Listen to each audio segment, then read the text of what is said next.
예수님의 이름으로 기도드립니다. 아멘.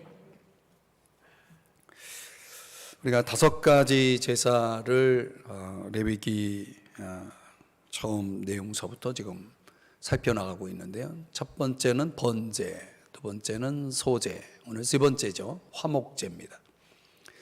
우리가 이제 5가지 제사를 살펴보면서 여러분들이 꼭 기억해야 할 중요한 교훈은 이 5가지 제사는 예수 그리스도를 보여주고 특별히 예수 그리스도께서 우리 인간에게 오시기까지 그 과정을 보여주는 아주 중요한 의미가 있습니다. 예수님이 우리가 잘 아는 대로 하나님과 동등되신 분이죠. 하나님이시죠. 하나님의 아들이십니다. 그 하나님과 동등된 그분이 그것을 취할 것으로 여기지 아니하시고 자기를 비우시죠. 그게 번제입니다. 하나님의 어떤 속성 가운데 하나님됨에 대한 관련된 모든 것들 안에서 그 절대적 속성 차원에서 그분이 그것을 비우시죠. 그래서 인간이 되시지 않습니까? 성육신 하시죠. 성육신 되어서 이 땅에 오신 그 사건을 제사로 설명하면 그게 바로 번제입니다. 번제. 또 예수님께서 이 땅에 오셔서 이제 공생애를 시작하시면서 그분은 십자가의 길을 걸어가시죠. 마가복음 10장에서 뭐라고 말씀하냐면 내가 온 것을 하면서 인자가 온 목적을 밝히시면서 많은 사람의 대속물로 주기 위해서 왔다. 내가 섬김을 받으러 온 것이 아니고 섬기려 왔고 또 나의 목숨을 많은 사람의 대속물로 주기 위해서 왔다. 그분은 섬기러 오셨다라고 말씀하죠. 그래서 예수님의 전 생애를 한마디로 말하면 섬김과 희생이라고 말할 수 있죠. 그 섬김과 희생의 삶을 보여준 게 소제입니다. 소제. 그리고 우리가 잘 아는 대로 이제 예수님은 자신을 갈보리 십자가 위에 들이시죠. 그것이 바로 화목제의 개념입니다. 화목제. 점점 그 5가지 제사의 과정 속에서 하나씩 예수님께서 그 제사를 성취하시는 거죠. 번제로서의 모습으로, 소제, 화목제로. 이제 우리가 다음 주에 살펴보게 될 속죄제와 속건제까지 해서 모든 걸 다 내어주시는 그런 삶을 사시는 거죠. 우리가 저와 여러분이 5가지 제사를 거꾸로 우리는 예수님에게로 더 가까이 나아가는 방법을 보여주는 개념도 됩니다. 그래서 속건제로 우리는 속건제서부터 시작합니다. 속건제, 속제제, 화목제, 소제, 번제. 그래서 예수님을 향해서 우리는 그 5가지 제사의 반대로 거꾸로 아래서부터 이렇게 예수님 앞에 나아가게 되는 것입니다. 자, 오늘 바로 그 5가지 제사의 중심에 뭐가 있냐면 화목제가 있습니다. 화목제. 우리가 1절에서 화목제의 제물을 예물로 드리되 이렇게 나와 있죠. 자, 화목제라고 하는 것은 쉘다임 그 단어적인 의미, 문자적인 의미는 샬렘이라고 하는 단어를 씁니다. 샬렘. 무슨 뜻이냐면 보답 또는 감사의 희생 이런 뜻이 있습니다. 영어 성경에는 이 화목제를 fellowship offering, fellowship이라는 것은 우리가 사귐, 교제 이런 뜻이잖아요. 그러니까 사귐의 제물, 제사, offering 이 제사라고 번역하고 fellowship, 교제라고 번역하면 교제하는 제사입니다. 굉장히 그래서 이 화목제는 분위기가 굉장히 좋은 분위기에서 이루어진 제사입니다. 또 어떤 성경에는 peace offering 이렇게 또 사용합니다. 말 그대로 평화의 제사 이렇게 번역을 할 수 있겠죠. 또 어떤 곳에는 free will offering에서 자원의 제사 이렇게 이 화목제를 가지고 성경마다 번역본마다 이렇게 다른 용어를 사용하고 있는 것을 볼 수가 있습니다. 자, 이 화목제는 번제와 소제와 달리 일부는 하나님 앞에 드리고 일부는 제사장에게 주어지고 그리고 상당 부분은 그 제사를 드리는 사람들이 함께 나눕니다. 그래서 앞에 번제는 전체를 다 태워서 하나님 앞에 드리는 것이고 소제는 일부는 하나님께 드리고 일부는 제사장에게 그 몫을 줍니다.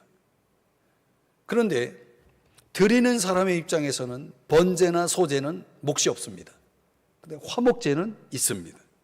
자, 신명기 12장 17절 18절 말씀해 보면 이런 표현이 나옵니다. 너는 곡식과 포도주와 기름의 11조와 내 소와 양의 처음 난 것과 내 서원을 갚는 예물과 내 낙헌 예물과 내 손의 거제물은 내 각 성에서 먹지 말고. 그리고 이제 18절을 여러분이 읽어주세요. 시작. 오직 내 하나님 여호와께서 택하실 곳에서 내 하나님 여호와 앞에서 너는 내 자녀와 노비와 성중에 거주하는 레위인과 함께 그것을 먹고 또 내 손으로 수고한 모든 일로 말미암아 내 하나님 여호와 앞에서 즐거워하되. 이게 바로 화목제사입니다. 화목제사. 화목제사는 아주 화목한 peace, 평화로운 여호와 앞에서 즐거워하되라고 말하고 있죠. 혼자 즐거워하는 게 아니라 함께. 여기 보세요. 자녀, 노비, 성중에 거주하는 레위인 이런 모든 사람들이 함께 더불어서 먹으면서 아주 즐거운 분위기, 즐겁게 진행되는 제사라고 합니다. 그래서 샬롬 제사라고 말하기도 하죠. 샬롬. 샬롬이라는 것은 모든 싸움과 갈등이 극복된 상태를 얘기하잖아요. 그래서 저와 여러분은 이 샬롬이라는 단어를 좀 잘 기억해서 여러분의 삶에 적용하며 살아야 돼요. 그러니까 히브리 사람들에게 있어서는 가장 중요한 단어라고 할 수가 있겠습니다. 샬롬. 한번 따라 하십시다. 샬롬. 그 샬롬이라고 하는 단어 속에는 기쁨도 있고 건강도 있고 생명도 있고 은혜도 있어요. 은혜 충만함도 있어요. 이제 이번 주일에 여러분들에게 말씀을 전할 주제가 은혜거든요. 그때 은혜 충만한 상태를 샬롬이라고 말해요. 그럼 우리 한번 옆 사람과 한번 인사를 나눠 보겠습니다. 연습을 하는 거예요. 그러니까 누구랑 만날 때 우리가 뭐 히브리 사람은 아니지만 우리가 성경적인 의미를 알고 사용한다면 이렇게 인사하는 것도 괜찮을 것 같아요. 한번 옆 사람을 보면서 샬롬. 그게 무슨 뜻이오? 묻거든 여러분이 설명해 주면 되죠. 기쁨, 건강, 생명, 은혜 충만 이런 뜻의 인사다. 이렇게 여러분들이 가르쳐 주면서 다시 할까요?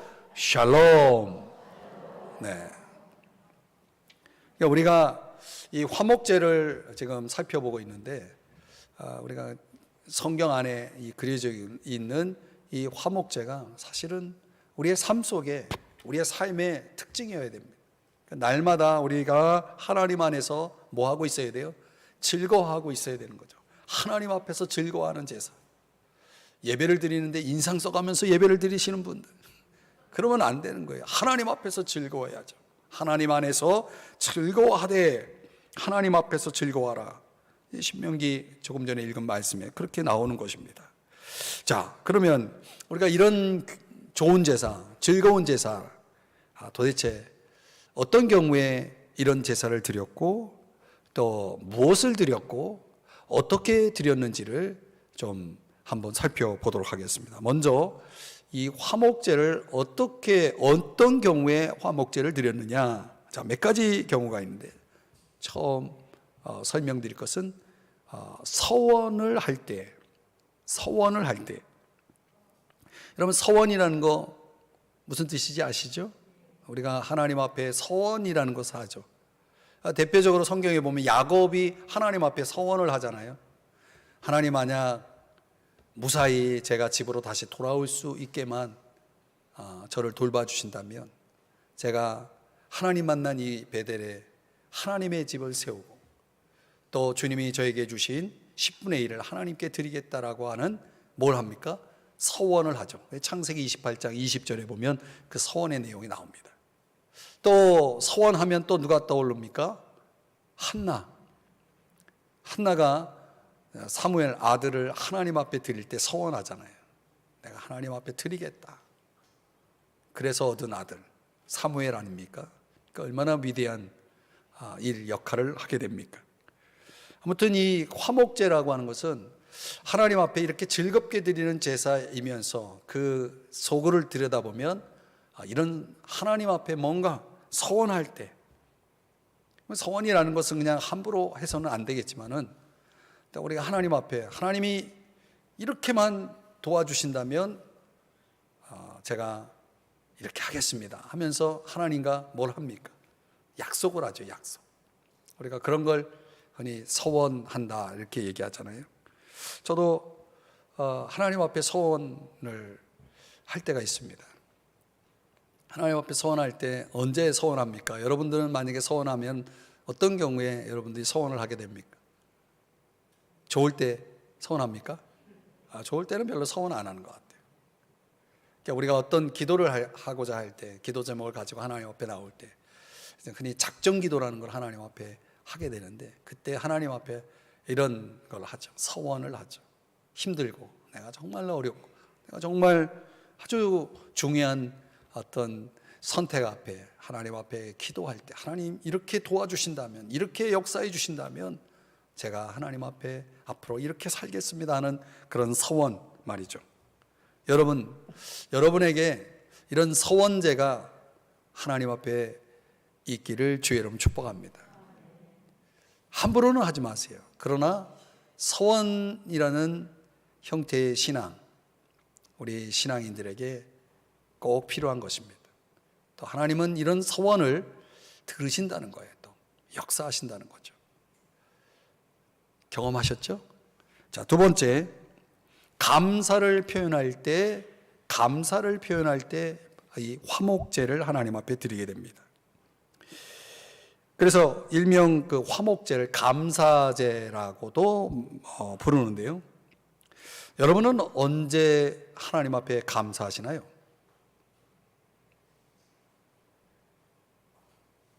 별로 감사가 안 돼요? 우리가 흔히 이제 감사하면은 가장 많은 경우가 기도 응답을 받을 때 감사하게 되죠.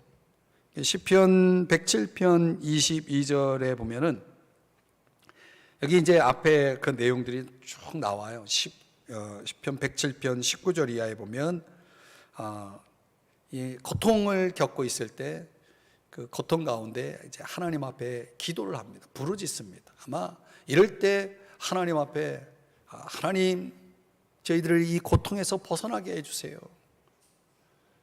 만약 그렇게 해주신다면 제가 하나님 앞에 이런 것들을 하겠습니다 하면서 이제 하나님 앞에 간절히 기도했겠죠. 근데 하나님이 응답을 해주셨어요. 응답을 해주시니까 이제 107편 22절에서 뭘 하고 있냐면 감사제를 드리는 내용이에요. 이 내용 자체가 시편 107편이 그렇습니다. 다 같이 한번 22절 읽어보겠습니다. 시작. 감사제를 드리며 노래하여 그가 행하신 일을 선포할지로다. 아멘. 그러니까 우리가 하나님께 은혜를 입을 때에 하나님의 은혜를 잊지 않는 방법이 있어요. 그게 뭐냐면 감사하는 것입니다. 거듭 말씀드리지만 여러분의 생활 속에 하나님 앞에 감사하다라는 생각이 들 때 그 감사하다는 생각만 하지 마시고 그거를 여러분들이 기억할 수 있어야 돼요. 그 감사를 기억할 수 있어야 돼요. 그래서 감사를 기록하는 게 좋겠죠.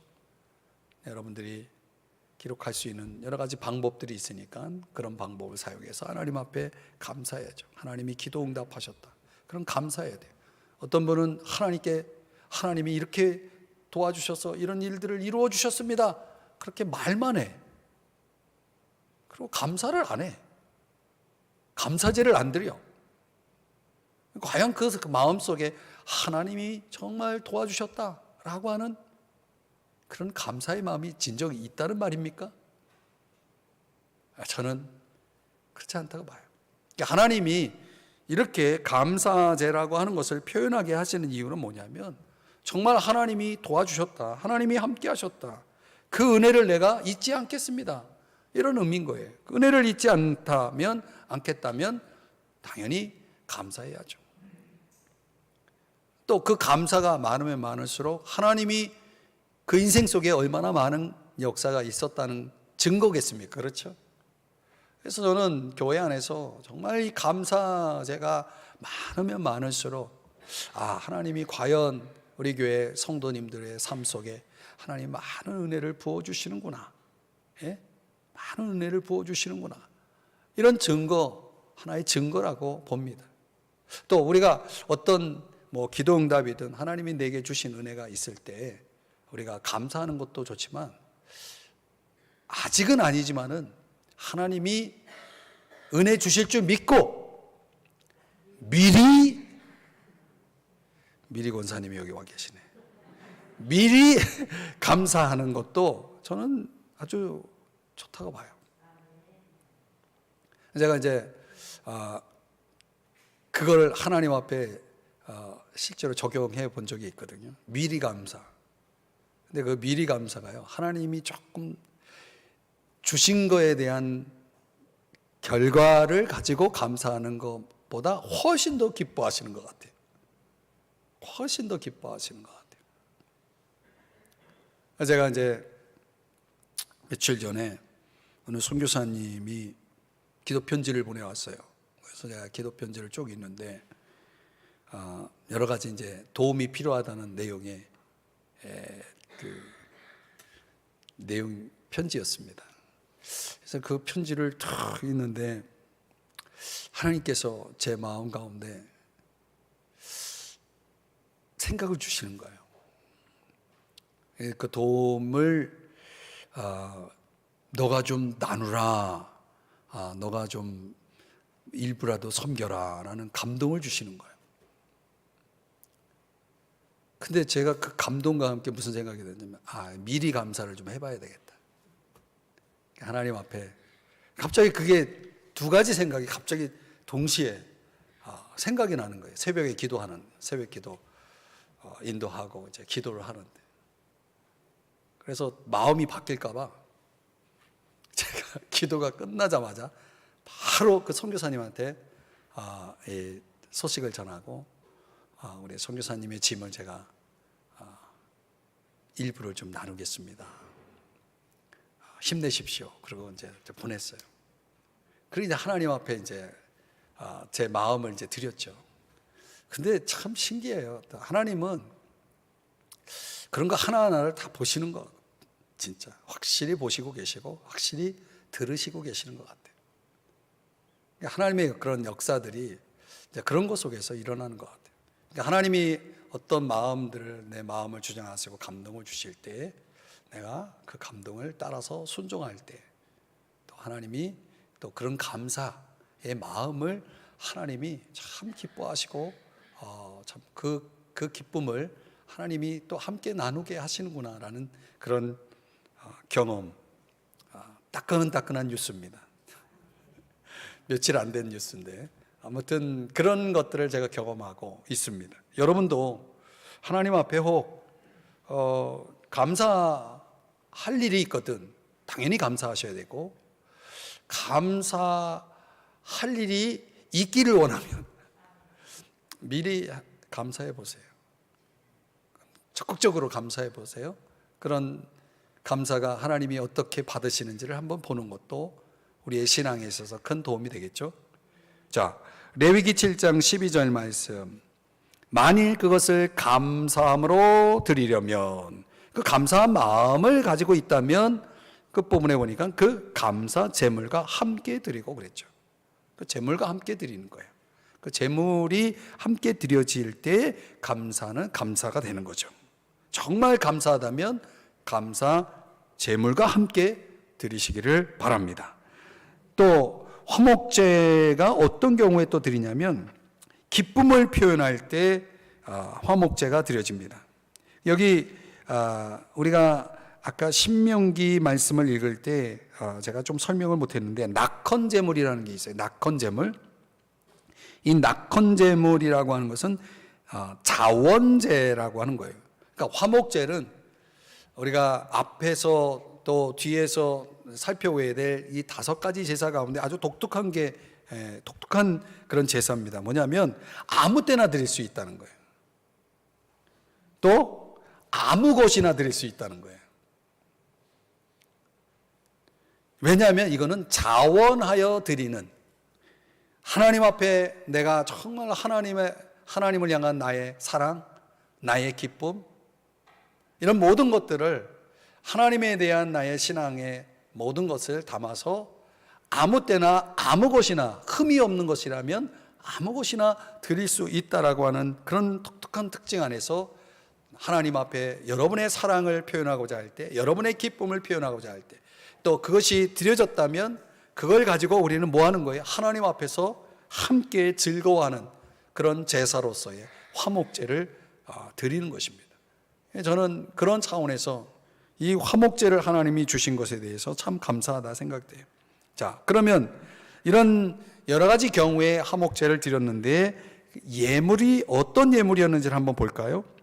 3장 1절에 보면 소로 드리려면, 자, 소가 또 사용됩니다. 제물로. 1절부터 5절은 소의 이야기고, 또 6절에서 11절, 6절의 말씀에 보면 제물이 양이면 양으로도 드릴 수도 있는 것 같아요. 그리고 또 12절에서 17절 말씀에 보면 예물이 염소이면 염소도 드릴 수 있는 거예요. 또 이 본문에서 17절까지 내용을 보면 소, 양, 염소가 나오죠. 근데 우리가 다른 제사에 등장하는 예물 가운데 이게 나오질 않아요. 뭐냐면 새를 드릴 수 있는 제사가 있거든요. 근데 이 새가 이 화목제물이 될 수가 없어요. 이유가 뭘까요? 제가 아까도 말씀드렸지만은 화목제는 상당 부분을 함께 그 제사에 참여하는 모든 이들이 함께 나눠 먹어야 돼요. 그러면 답이 나왔죠. 새는 왜 등장하지 않을까요?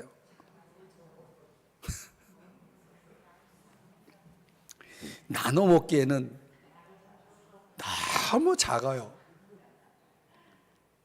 제가 어렸을 때 이제 시골에서 좀 생활을 한 적이 있는데 개구리 같은 거 이렇게 잡아먹는데요. 형이 뒷다리 하나를 저한테 딱 주고 또 옆에서 또 반대쪽 다리를 하나 주고 몸통은 형이 먹고 그러더라고요. 아주 감칠나가지고요.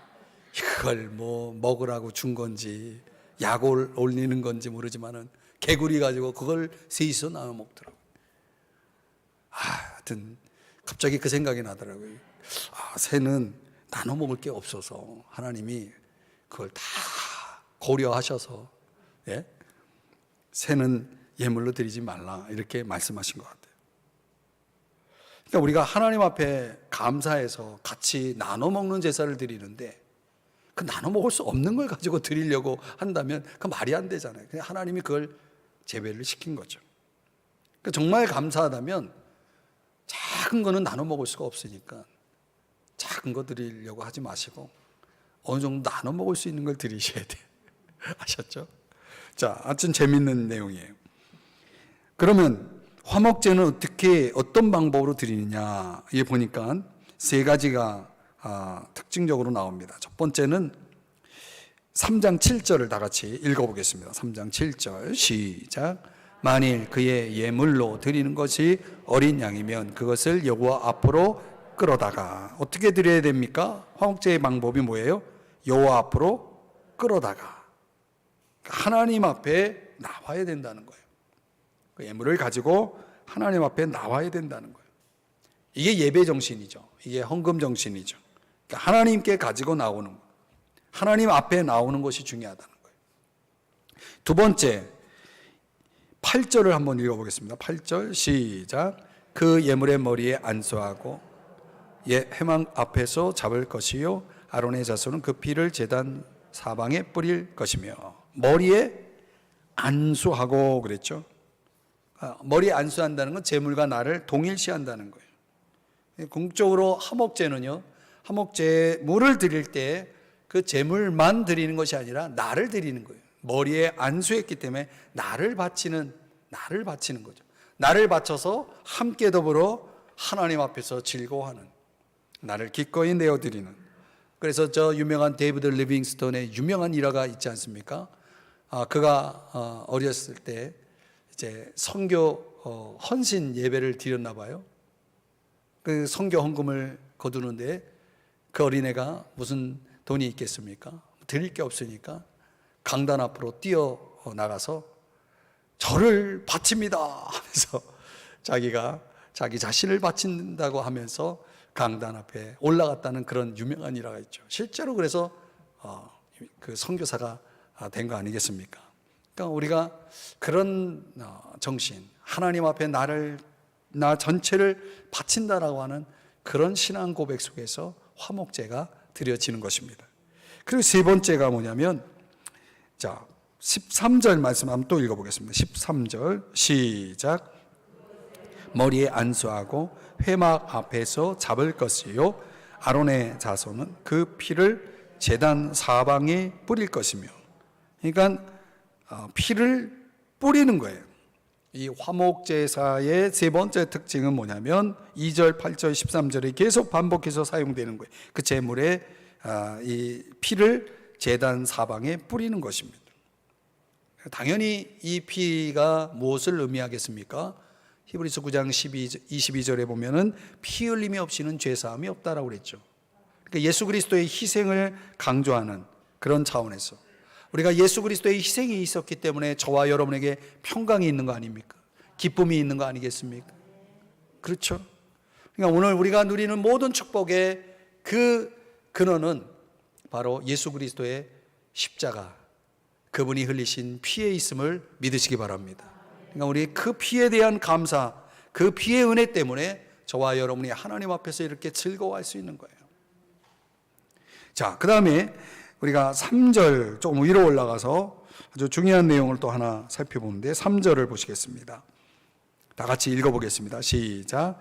그는 또 그 화목제의 제물 중에서 여호와께 화제를 드릴지니 곧 내장에 덮인 기름과, 여기 내장에 잠깐요, 내장에 덮인 기름, 요걸 드리라는 거예요.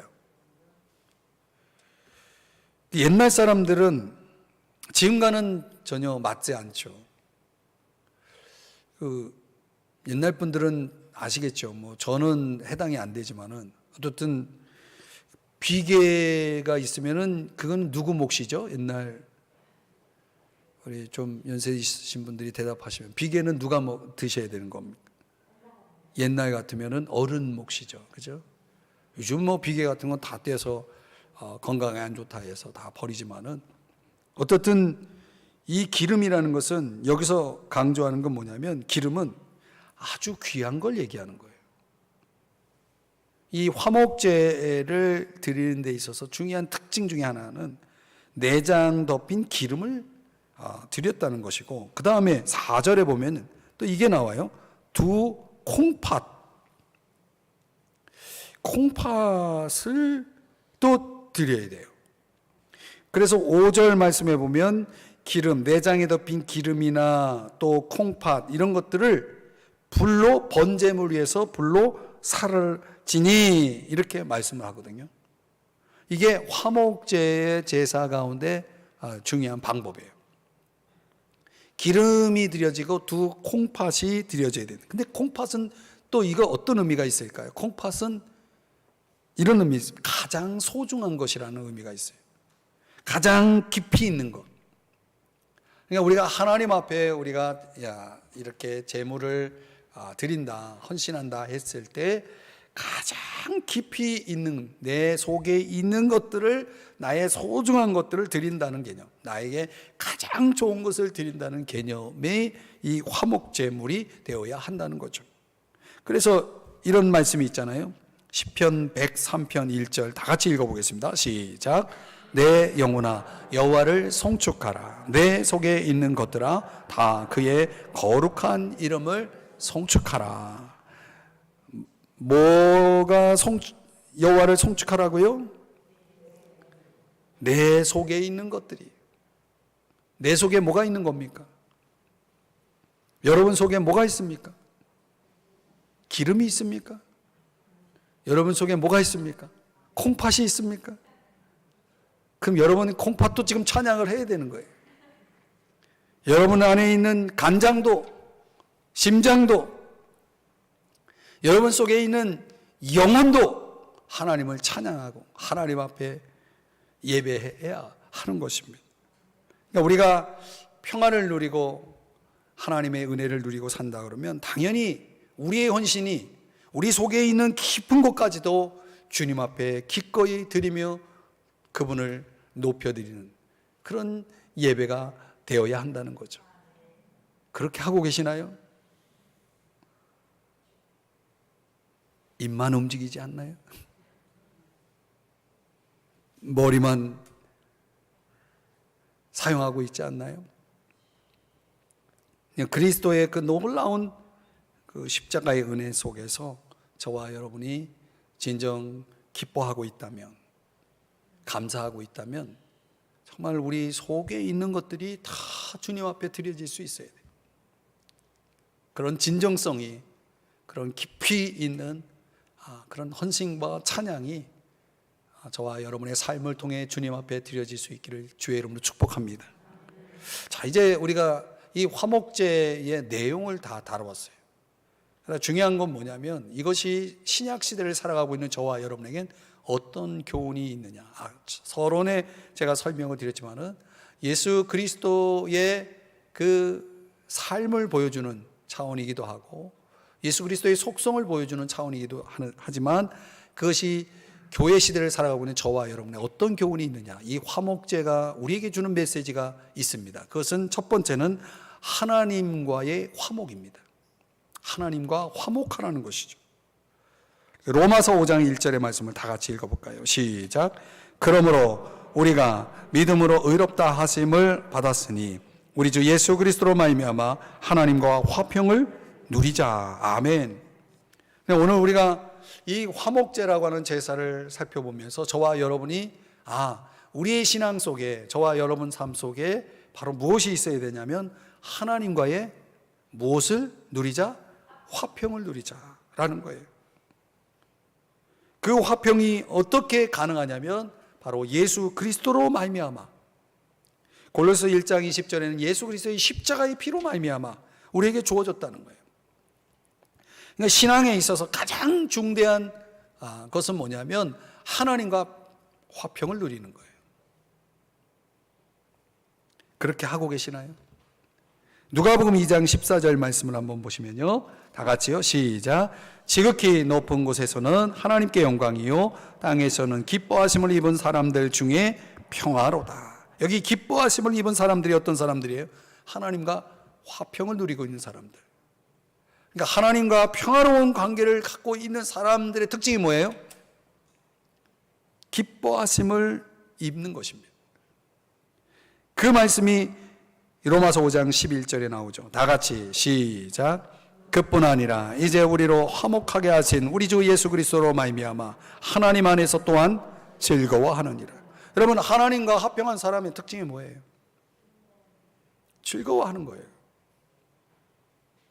세상에서요? 아니에요. 하나님 안에서. 하나님 안에 있는 자들의 특징이죠. 그런 즐거움이 여러분의 삶 속에 나타나고 있나요? 그래서 여러분 주변 사람들이 오늘 무슨 좋은 일 있어? 왜 이렇게 얼굴이 해같이 빛나요? 이런 말 듣고 계신가요? 어느 집에 아버지가 밖에 외출을 하고 들어오는데 너무 인상을 쓰니까 야, 아들이 딱 짐작하기에 뭔가 수상치 않다. 이 큰 일이 있었나 보다. 그래서 도대체 무슨 일이 있었냐고. 아니야, 아빠 그냥 차 마시고 들어왔어. 그러니까 무슨 차요? 구기자. 그러니까 아들이 뛰쳐나가는 거예요. 그러면서 사가지고 온 게 뭐예요? 피자. 오랜만에 유머를 했더니 여러분들이 적응을 못 하신 거예요.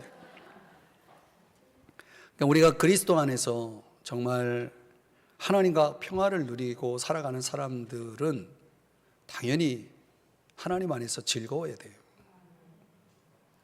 그러니까 우리가 즐거워해야 할 이유가 뭐냐? 우리가 세상에서 살아가면서 세상으로부터 얻는 기쁨을 생각한다면 정말 우리는 날마다 기뻐할 수 없을지 모르겠습니다. 근데 오늘 하나님 안에서 즐거워할 이유는 바로 예수 그리스도로 말미암아 우리가 하나님과 화평을 누릴 수 있는 존재가 되었다는 사실 때문에 그렇죠. 또 당연히 하나님 안에서 우리 안에 무엇이 있어야 됩니까? 평안이 있어야 되는 거 아니겠어요? 그 평안은 하나님과의 평화 아니겠습니까? 그래서 요한복음 14장 27절에서 예수님께서 이런 말씀을 하시죠. 나의 평안을 너에게 주노라 그랬어요. 그 예수의 평화, 그 평안이 여러분에게 있기를 주의 이름으로 축복합니다. 그게 하나님과 화평을 누리는 사람들의 특징이에요. 빌립보서 4장 6절 7절. 그래서 그 평안을 주장하기 위해서 우리가 해야 할 일이 뭐예요? 염려하는 게 아니라 기도하는 일이에요. 기도를 안 하니까 자꾸 염려가 생기잖아요. 여러분의 생각 속에 염려가 찾아오거든 그 염려를 기도의 제목으로 바꾸서 기도하세요. 다 같이 빌립보서 4장 6절 7절 읽습니다. 시작. 아무것도 염려하지 말고 다만 모든 일에 기도와 간구로 너희 구할 것을 감사함으로 하나님께 아뢰라. 그리하면 모든 지각에 뛰어난 하나님의 평강이 그리스도 예수 안에서 너희 마음과 생각을 지키시리라. 아멘. 그러니까 그리스도의 평강이 나의 평안을 너에게 주노라 하셨다면 그 평안이 내 마음을 주장하기 위해서 저와 여러분이 할 일은 뭐냐면 염려하는 게 아니라 모든 일에 염려하는 게 아니라 아무것도 염려하지 말고 그 모든 일에 기도와 간구로 하나님 앞에 감사함으로 아뢰는 것이다. 그렇게 사시기를 주의 이름으로 축복합니다. 그리고 이 화목제가 저와 여러분에게 또 주는 교훈은 뭐냐면 하나님과의 화평을 누리는 것으로 끝나는 것이 아니라 그 평화가 이웃들과의 관계 속으로도 흘러가야 되는 거예요. 그러니까 나랑 더불어 살아가는 가족 간에 또 이웃 간에 또 동료 간에 성도 간에 평화가 있어야 되는 거예요. 로마서 12장 18절 다 같이 읽습니다. 시작. 할 수 있거든 너희로서는 모든 사람과 더불어 화목하라. 아멘. 마태복음 5장 9절 시작.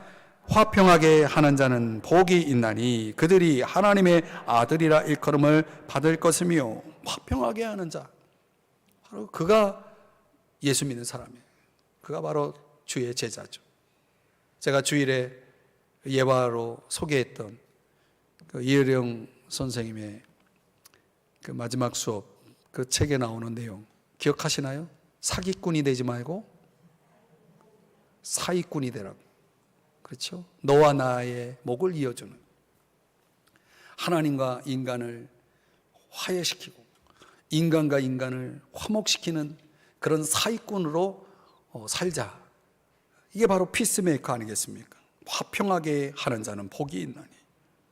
바로 그들이 하나님의 아들인 것이죠. 그들이 진정 하나님과의 평화를 누리는 하나님의 자녀라는 것이죠. 그리고 그 평화가 관계 속에서만, 이웃들과의 관계 속에서만 이루어지는 것이 아니라 우리의 입술을 통해 선포되어야 돼요. 그래서 에베소 2장 16절 17절에서 뭐라고 말씀합니까? 십자가로 이 둘을 한 몸으로 하나님과 화목하게 하려 하십니다. 이 둘을 한 몸으로 이렇게 말하고 있죠. 원수된 것을 십자가로 소멸하시고 17절 다 같이요. 시작. 또 오셔서 먼 데 있는 너희에게 평안을 전하시고 가까운 데 있는 자들에게 평안을 전하셨으니. 아멘. 전해야 되는 거예요. 다른 사람들과 평화로운 삶을 추구할 뿐만 아니라 그 평화를 전해야 되는 거예요. 이 평화를 전하는 걸 뭐라 그래요? 복음을 전하는 것. 이 기쁜 소식. 저와 여러분이 평화를 누리는 것으로 멈추지 말고 평화를 전해줘야 돼요. 그 평화를 전해주기 위해서 우리가 전도지를 나누고 복음을 직접적으로 전하는 방법도 있겠지만 정말 하셔야 될 일이 뭐냐면 여러분의 이웃들에게 감동을 줘야 돼요. 감동을 줘야 돼요. 어떻게 감동을 줄 수 있을까요? 하나님이 여러분에게 지혜를 주실 거예요. 좀 여러분 주변 사람들에게 좀 감동을 주려고 해봐요.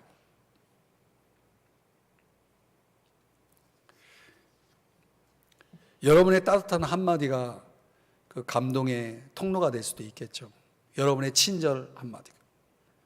그 문을 열고 어디 마트 문을 열고 탁 들어가는데 뒤에서 따라오는 사람이 있어. 그럼 나만 속 들어가고 문을 놔. 그러면 그 사람은 그 문에 부딪혀요. 그럴 때 여러분이 아무것도 아니지만 문을 딱 잡고 어서 오세요. 여러분이 직원은 아니지만 그러면서 여러분이 잠시 문을 잡아 주는 것도 말은 안 해서 그렇지 참 이분은 뭔가 인격이 됐다. 그 엘리베이터를 타려고 탁 하는데 자기 탔다고 그냥 문을 탁 버튼을 눌러버리는 그런 잔인함을 보인다면 무슨 감동을 받겠습니까? 저쪽에서 달려오는 사람이 있으면 버튼을 좀 눌러서 기다려주는 거죠. 좀 그렇게 좀 살아보자고요. 마태복음 5장 23절 이하에 보면은 그런 말씀이 나와요. 먼저 가서 형제와 화목하고 그 후에 와서 예물을 드리라. 그러니까 형제에게 원망 들을 만한 일이 있는 것이 생각나거든 그렇게 하라는 거예요. 그러니까 우리의 삶에 정말 이웃과의 관계, 뭐 말할 나위 없지만은 성도와의 관계도 그래요. 화목하지 못한 그 관계를 아직도 해결하지 못하고 있는 경우가 있어요. 참 마음 아픈 일이죠. 주님이 그들을 위해서 십자가에서 죽으셨는데 말이죠. 그러니까 이웃과 화목하지 못할 때 그것은 화목하도록 우리에게 주신 은총을 부정하는 거예요. 그게 사실은. 그래서 혹시 여러분 주변에 화해할 사람이 있거든 좀 미루지 마시고 여러분이 먼저 가서 손을 내밀시고 그렇게 하세요. 물론 내가 잘못한 거 없어도 상대가 잘못했어도 여러분이 먼저 손을 내미는 것이 그게 그리스도인의 모습이고 그게 이기는 거예요. 한쪽으로는 괘씸해도 예수 이름으로 담대하게 용서하세요. 마음을 풀어보세요. 버리세요. 꿍하지 마시고 그냥 마음을 여세요. 그렇게 해서 그 매듭진 모든 관계를 풀어낼 때 그때 하나님과 평화 그리고 이웃과의 평화가 이루어지는 것이 거기에 감동이 있고 거기에 복음의 능력이 있고 거기에 복음의 열매가 있는 것입니다. 오늘 우리 모두가 그렇게 살아갈 수 있기를 주의 이름으로 축복합니다. 우리 모두 화목제물이 되십시다. 기도하시겠습니다. 사랑하시는 주님, 오늘 주의 말씀으로